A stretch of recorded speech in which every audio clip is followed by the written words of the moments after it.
வணக்கம், good morning. ஒரு cup ஒரு சிந்தனை. இன்னைக்கு நான் உங்கள் கூட பேச போகிற விஷயம் ஒரு சந்தர்ப்பம் எப்படி நமக்கு கிடைக்கும், அது அந்த சந்தர்ப்பத்தை நாம் எப்படி பார்க்குறோம், அதாவது சான்ஸ் அல்லது ஒரு ஆப்பர்ச்சுனிட்டி. அந்த ஆப்பர்ச்சுனிட்டியை நாம் எப்படி அடையாளம் கண்டுகொள்கிறது, இந்த மாதிரி ஒரு சப்ஜெக்டை நான் பேசலான்னு நினைக்கிறேன். நான் ஒரு ஸ்டோரி ஒன்று பார்த்தேன். அந்த ஸ்டோரியிலேருந்து உங்களுக்கு அந்த ஆப்பர்ச்சுனிட்டியை கொஞ்சம் ஈஸியாக புரிய வைக்கிறதுக்கு நான் ட்ரை பண்ணுறேன்.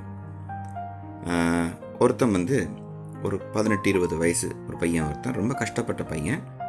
அவன் இங்கே படித்த ஓரளவுக்கு ஸ்கூலிங் முடிச்சுட்டு என்ன பண்ணுறான், ஒரு ஜாப் ஒன்று தேடிட்டுருக்கான். அப்போ அவனுக்கு ஜாப் எங்கேயுமே கிடைக்கல. அப்போ ஒரு பெட்ரோல் ஷெட்டில் அவனுக்கு வேலை கிடைக்குது. பொதுவாக பெட்ரோல் ஷெட்டில் பெட்ரோல் அடிக்கிற வேலை கிடைக்குது.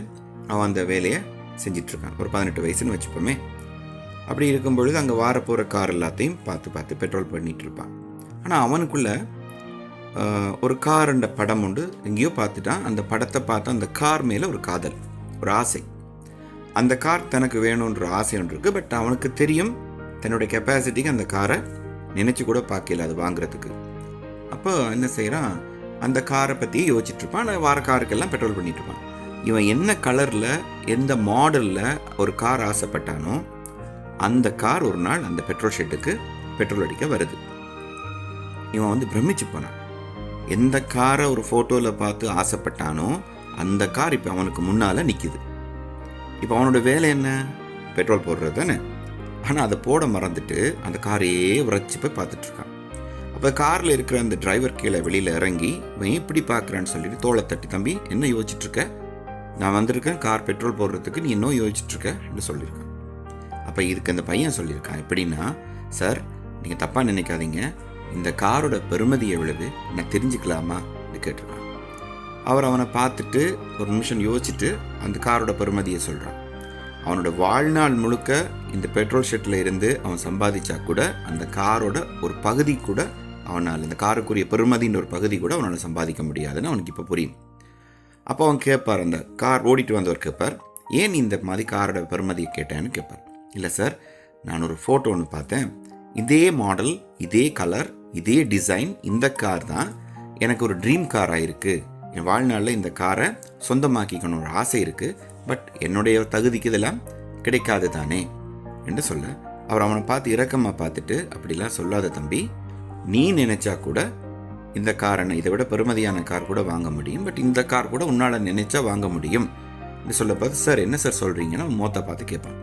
அவன் சொல்ல, சரி இப்போ இந்த இடத்துல என்ன பேசிக்க வேணாம், இந்த பார் இதனோட விசிட்டிங் கார்டு, இந்த விசிட்டிங் கார்டை எடுத்துக்கிட்டு நாளைக்கு என்னை இந்த அட்ரஸில் பாரு, நான் எப்படி சம்பாதிச்சு இந்த கார் எனக்கு இப்போ சொந்தமாக இருக்குன்ற அந்த சீக்ரெட்டை உனக்கு நான் சொல்லி கொடுக்குறேன் என்று சொல்லிவிட்டு அவர் வரை போயிடுவார். அந்த காரும் போயிடும்.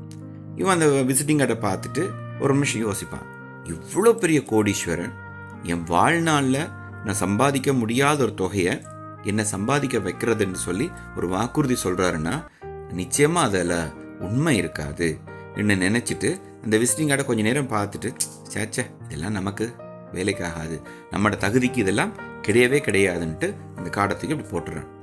இது நடந்து ஏறக்குறைய ஒரு 3 வருஷம் அவனும் மறந்துட்டான். அதுக்கப்புறம் அந்த கார் அந்த பக்கம் வரவே இல்லை. பட் 3 வருஷம் கழித்து அதே பெட்ரோல் ஷெட்டில் இவன் பெட்ரோல்லாம் அடிச்சிட்டு இருக்கான். அதே கார், அதே மாடல் கார் திருப்பி வருது, அதே கண்டிஷன். இப்போ என்னாச்சு, அதே மாதிரி இவன் திருப்பியும் அந்த கார் மேலே இருந்த ஆசையில் அந்த காரை அப்படியே பார்த்துட்டு இருக்கான்.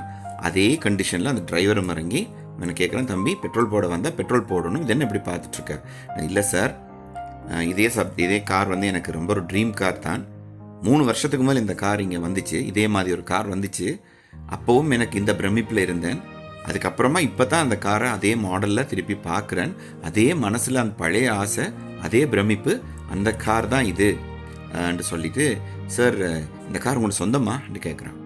ஆமாம் தம்பி, இது என்னோட சொந்த கார் தான், எனக்கு உன்னை முதலே தெரியும் என்று சொல்கிறான். சார் இதுக்கு முன்னாடி நான் உங்களை பார்த்ததே இல்லையே சொன்னேன். அப்படி சொல்லாத, உன்னை எனக்கு நல்லாவே தெரியும். இந்த கார் 3 வருஷத்துக்கு முதல் இங்கே வரும்பொழுது நீ அந்த ஓனர்கிட்ட இந்த காரோட பெருமதி என்னன்னு கேட்டியா இல்லையான்னு கேட்டான். ஆமாம் கேட்டேன். அதுக்கு அவர் என்ன சொன்னார், உனக்கு உன்னால் இந்த கார் வாங்க முடியும், அதை எப்படி சம்பாதிக்கிறதுன்ற அந்த டெக்னிக் நான் உனக்கு சொல்லித்தரேன் அப்படி சொன்னாரா இல்லையா? ஆமாம். அது எப்படி உங்களுக்கு தெரியும்? அது மட்டும் இல்லை, இன்னொன்று சொன்னார். ஒரு விசிட்டிங் கார்டு ஒன்று கொடுத்தாரு இல்லையா, நீ என்ன பண்ணேன்னு கேட்டார். அவருங்க எனக்கு இதெல்லாம் சொல்லிக் கொடுக்க போகிறாருன்னு அந்த விசிட்டிங் கார்டு அன்றைக்கே தூக்கி போட்டுட்டேன். நீ செஞ்சது அதுவும் கரெக்டு. நீ தூக்கி போட்டதால் ஒரு நன்மை ஒன்று நடந்துச்சு. என்னென்னா, அந்த விசிட்டிங் கார்டு தான் என் கைக்கு வந்துச்சு. நான் இந்த கடைக்கு, அதாவது இந்த பெட்ரோல் ஷெட்டுக்கு கண்ணாடி துடைக்கிறதுக்காக அன்னைக்கு வேலைக்கு வந்து நின்னேன். எனக்கும் வேலை இல்லை அன்னைக்கு.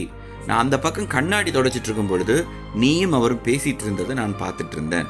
நீ அந்த விசிட்டிங் கார்டை தூக்கி போட்டோன்னா நான் அந்த விசிட்டிங் கார்டை எடுத்துட்டு மறுநாள் நான் அவனை போய் சந்தித்தேன்.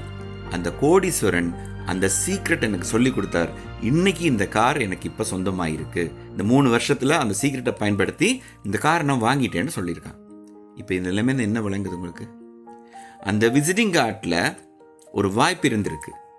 அந்த வாய்ப்பு ஆண்டவனோ தற்செயலோ அவனுக்கு அதை கொடுத்துருக்கு.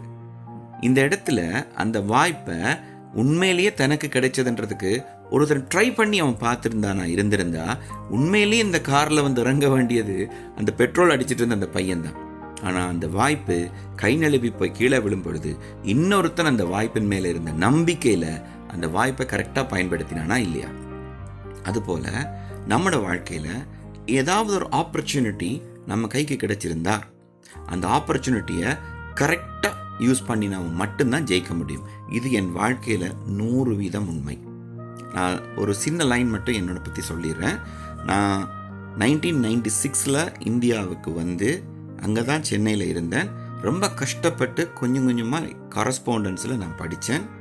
அதுக்கப்புறமா அந்த நாலேஜை வச்சுக்கிட்டு, அந்த டிகிரி நாலேஜை வச்சுக்கிட்டு நான் ஸ்ரீலங்காவுக்கு வந்தேன்.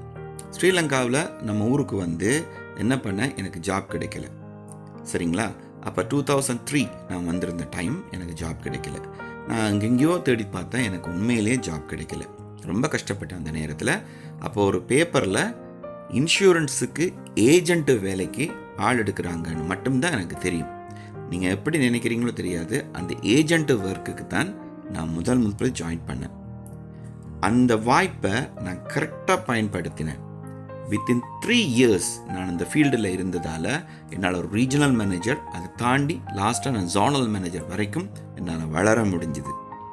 அதுக்கான காரணம் அந்த வாய்ப்பு. ஒரு பேப்பர் கட்டிங்கில், ஒரு பேப்பரில் ஒரு துண்டு பிரசுரம், இப்படி இன்சூரன்ஸ் ஏஜென்ட் ஒர்க்குக்கு ஆள் எடுக்கிறாங்க. நான் வந்து படித்ததுக்கு, எனக்கு இருந்த நாலேஜுக்கு நான் பெரிய பதவி தான் போகணுன்றதை அன்றைக்கி நான் யோசிக்கலை. ஆனால் கிடைச்ச பதவியில், கிடைச்ச வேலையில் இருக்க வாய்ப்பை வைத்து அதில் எவ்வளவு தூரம் போக முடியுமோ, அதில் எவ்வளவு சம்பாதிக்க முடியுமோ. நாங்கள் நம்புறீங்களா இல்லையா, நான் ஏறக்குறைய என் வாழ்க்கையில் 9 வகையான கார் என் லைஃப்பில் யூஸ் பண்ணி இப்போ நான் UK வரைக்கும் வந்திருக்கேன். ஐ மீன் லண்டனில் இருக்கேன்.